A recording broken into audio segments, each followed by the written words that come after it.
I don't know of a lot of people that do what you do in the marketing world. Back in the Marketable days, I mean, there were several major companies that come to mind that did email marketing in that regard. But give us a little bit more insight into the things that really make you guys kind of special and different than other companies, particularly those that are in your space. Sure.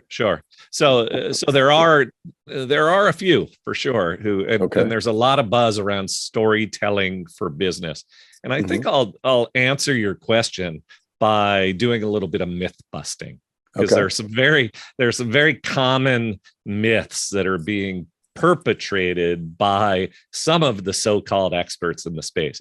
And myth number one is that the place to start with storytelling for business is by telling your origin story. In fact, a lot of people, when I talk to them about storytelling, they'll say, "Oh, I don't have an interesting story. I don't have a story to tell." So there are a few problems with this. Number one, when we talk about storytelling for business, we're talking about stories plural, not story singular. It's not about a single story to define you and define your brand. It's about developing a storytelling habit, developing a way to share what you know with elements of story that make it more captivating. So first myth is that it's all about you.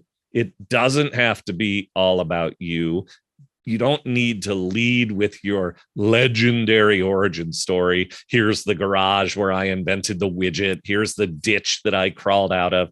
Nobody cares about any of that unless the story is relevant to them, unless your story reflects on their story. Then you can begin to connect the dots between here's my background and here's why you should care, because I know you, I know your story, I know what matters to you, and here's how my story reflects back on that. So that's thing number one.